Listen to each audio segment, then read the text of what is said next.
Hello and welcome to A Need to Read, episode 1. This is going to be an introductory episode into the sort of podcast that I'm going to be putting out on a weekly basis from hereafter. The main aim of this podcast is to sort of spread my passion for reading. It's something that I've developed over the last year or the last few months, and it's something that I'm hoping that other people can sort of take on board and potentially get into the same sort of flow that I am and sort of get the same things that I do from books. Now, firstly, the really boring bit is I'm going to introduce myself. If you don't know me, then I'm quite impressed that the podcast has reached you, so thanks for listening. My name's Ed Cunningham. I'm from the south coast of the UK in Bournemouth. My life has been probably particularly boring. I'm not educated, so by no means take everything I say as gospel, and I haven't got a university degree or anything like that. I actually left school with my AS levels. I got a D, E, C, E. It doesn't take a genius to work out that spells just over half of decent, so it's not all bad if we look at the positives of that. When I left school, I went and joined the Marines. I was in the Marines for about 18 months, left the Marines after numerous injuries and just getting pretty sad with the whole situation, really. When I left the Marines, I had no purpose. I was searching for meaning for a while. I went to college for a year to go to university, which didn't materialise because I got a job and then got stuck in that job. That job I eventually left in October 2019 after once again getting pretty sad with how things were going there. I was in a sales job that I wasn't enjoying anymore and decided that it was time for a change. 2 months after I left that job, I went and moved to Australia, which is early 2020. And during my time in Australia, I picked up way more books than I ever had before. One of my goals this year was to sort of set out to read 26 books. I'm currently on 13, so I've moved the goal to 52, so I'm sort of playing catch up, as it were, now. I'm actually recording this from the UK. I'm back in the UK now. The small issue of the coronavirus has forced me to come home. I went on holiday to Bali for a week, and within that week the whole world went to shit and Australia closed their borders, so I had to get someone to move me out my flat there and fly back to the UK, which probably, without having read the books that I've read over the last year, probably would have crippled my mental health. But fortunately I'm in a place now, from what I've read and what I've practiced from the books that I've read, that I'm able to sort of handle sort of situations like that. Now, I'm obviously back home. It's a pretty hard job market here in the UK. I did have a job in Australia. I had a half a job working for a friend's fashion business for a while, allegedly. And then I took a proper job working for a gym in their sort of membership retention teams back into a call centre scenario, which I was in back in the UK. I didn't work for them for very long. I actually only lasted an hour, because as soon as I got in there, the manager had told me that it was sort of the thing to do to ask to go to the toilet there. And as I sat down at the desk that I was given and been chucked some sort of paper to read, I had a look to my left and a look to my right and a look in front of me. All three of those people looked particularly sad with themselves, so I thought, you know what, it's not for me. So I just said to the guy, look, if I'm honest, I just don't really want to work here, mate. And yeah, that was an hour. Luckily, I actually got paid $168 for that hour, which came through to my bank the other day, which is pretty sweet. It's probably the best hour's work that I've ever done. But yeah, so here I am now, back in the UK, jobless, and really just trying to sort of fill the time during this isolation, which led me to making this podcast. It's something that I'd wanted to go and do for a while. I was thinking about just making sort of a book review thing on Instagram, and I thought, you know what, why not take the time that I've got now and get it down in the podcast that people can listen to. Hopefully more than just my immediate family listen to this, so if you're listening, great. Once again, thank you. I'll probably thank you another 4 or 5 times before this is done, but it's just to show my sort of gratitude for you having to listen to this. Now that I'm here and I'm sort of recording this, I want to let you know that this is not my first take. It's probably been about 57 times that I've actually had an attempt at this. I spent the first day about 4 hours of just swearing at my laptop, swearing at the microphone, because it's not something that I'm comfortable doing.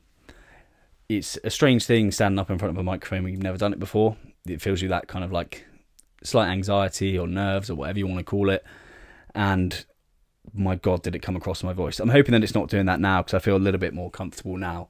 I did one full take on the podcast and then went for a drive, obviously for essentials, and thought of a load of other things that I actually missed out that I needed to run through. So I won't keep you too long in terms of that. That's it about me. So if you've listened to that, Christ, cheers again. If not, in the future, I'll let you know when something particularly boring's coming up and you can just skip forward. Now, in terms of why I read, I've told you why I'm doing it. I've got a passion for books, and it's something that I pretty much try and force down everyone that I'm around's throat, whether that's me just like giving them a book or trying to make them sort of read a book or trying to force quotes from books down their throat. It's a habit that I've got into quite recently, and even when I was in Australia, I went for, this is oversharing, went for a date with a girl. If you're listening to this, you can message me and let me know that it wasn't a date. I'm not too sure. I was under the impression that it was. Went for a date, had a few drinks. It was great. Had good chat, talking about books. So the next time I saw her, which happened to be at the beach, I'd bought her a book. It's just something that I've started doing now, is just buying people books. As I gave it to her afterwards, my friends were like, that was the worst thing you could have ever done. Even though I thought I was just being kind and just giving a book that I thought someone might be interested in. Other times that I've just given people books that's inappropriate is about 2 days after New Year's Eve this year. I got an email come through saying my Amazon package is going to be delivered today, and I was thinking, yes, fantastic. What the hell have I ordered? Don't remember doing this. Turns out that I'd ordered the book for someone on a night out, and it was going to their house. So if you listen to this, you're welcome. But that comes to sort of what I do when I'm done with books. I hand them over to people that I think might be interested in the book or might need to read that. I'm going to do that on this podcast when I start reviewing things. Reviewing books, obviously not just things. Once I've gone through that review, if it's a book that sounds like it'll interest you, message me or pop me an email, and I've got an email sorted, and I'll send the book to you. If there's more than one person, then I'm pretty impressed that there'll be more than one person, but I'll pick between the two based on who I prefer. Obviously not, I'll do it randomly. Now, going into the reasons sort of why I read and what I've sort of gained from books over the last year, I started off sort of experiencing books again, probably from taking a little hiatus from reading since like the 5th Harry Potter. I was about 11, so that'll have to throw it back about 14 years since I'd last sort of picked up a book and read it from cover to cover. I'd read a third of a book intermittently on holidays, but I really couldn't be arsed in general. It's not something that interests me. I'd rather sort of spend my time doing other things like playing on a game station or spending time on my phone or going out and doing other things. Essentially, just making excuses for not picking up a book just because I couldn't be arsed. When I started sort of getting into books, it was mainly through the Joe Rogan podcast. I was listening to that pretty religiously. Any author that went on there, if it tickled my fancy, I'd chuck it on Audible and have a listen to it. A couple notable ones there is Matthew Walker, Why We Sleep, and David Goggins' book, Can't Hurt Me. Those are books I listened to, and it kind of got me into the flow of sort of reading and stuff like that. There was also Yuval Noah Harari's book, which is Sapiens.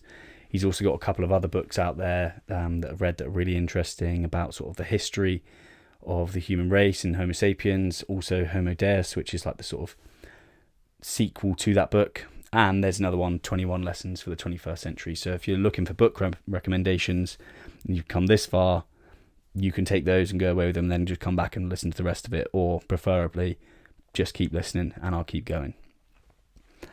The book that sort of stood out to me most when I actually picked up the book and read it physically was by an author called Jonathon Haidt. He's an American social psychologist, and his book, The Righteous Mind, subtitled Why Good People Are Divided by Politics and Religion, was one of the first books that I sort of ordered off Amazon and was like, right, I'm going to sit down and read this. To begin with, it was pretty intimidating. The words were really small and there was a lot of pages in that book. It was quite thick. So I sat down. Within the first chapter, he completely shocked me, and with sort of moral psychology thought experiments, one of which I won't go into too much in terms of explaining my thoughts on it. apart from the fact that I think it's completely messed up, is a thought experiment where you think of these, it's a brother and sister, call them Jack and Jill for the sake of it. They go on holiday to France. They're both over 18. Jill's on the contraceptive pill. They're bored one evening and they decide that they want to have sex. They were both virgins prior to this.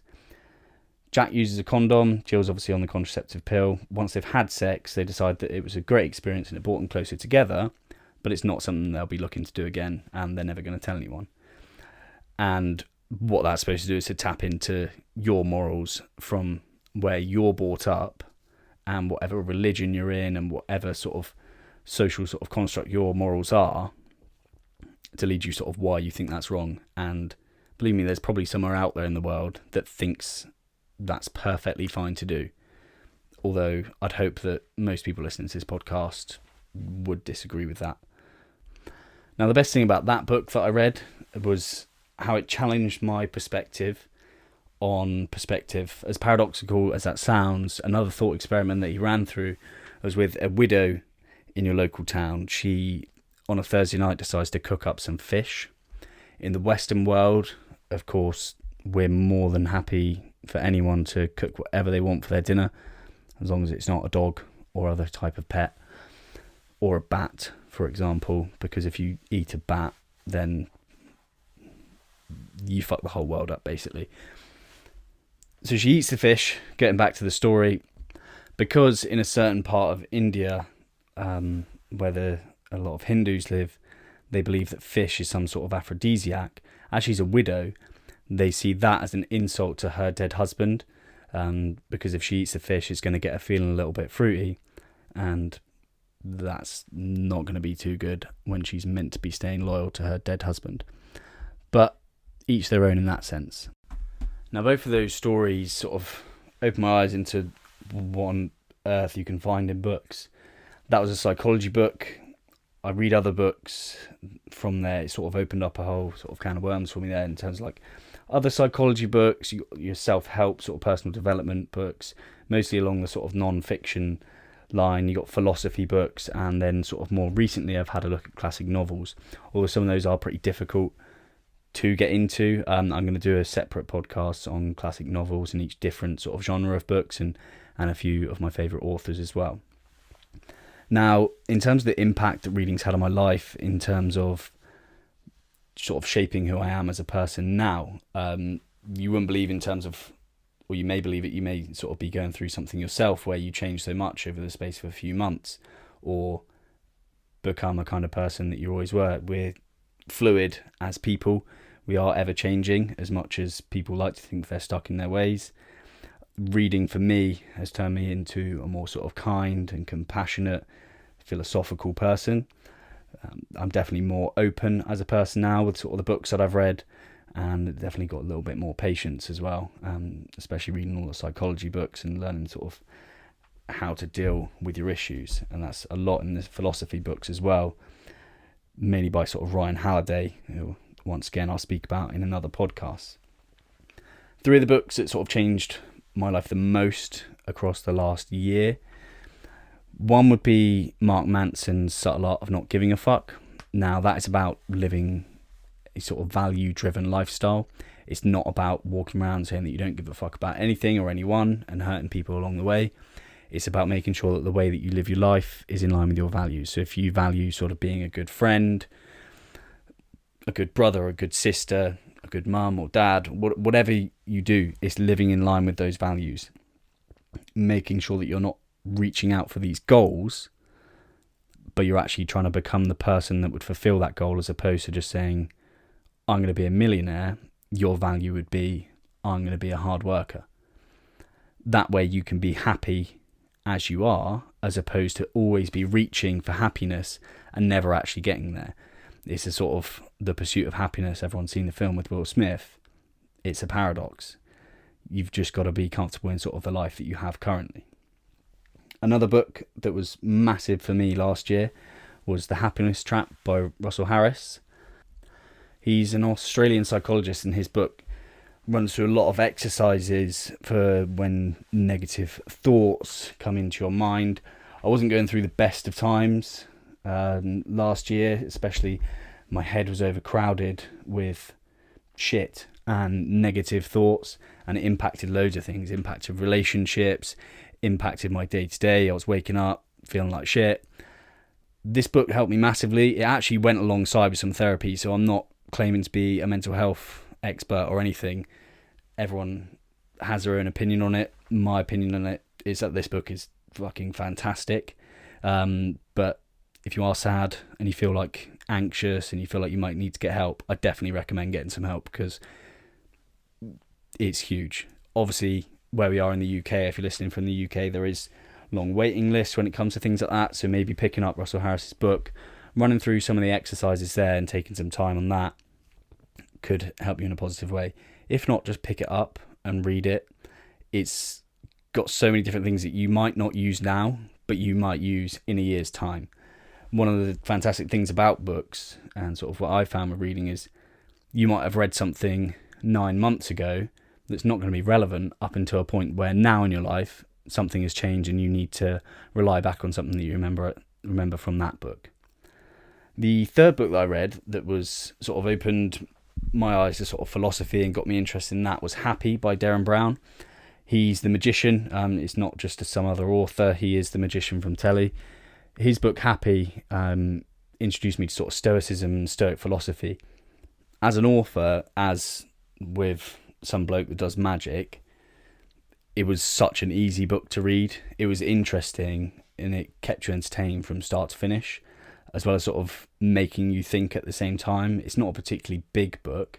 It's not particularly daunting to read it, but I'd highly suggest sort of reading that one as well. Those are sort of the top 3 books that I read last year that made the biggest impact on my life and have sort of led me to be here today. Because believe me, 12 months ago, 18 months ago, 6 months ago, I would not have thought to start a podcast on reading.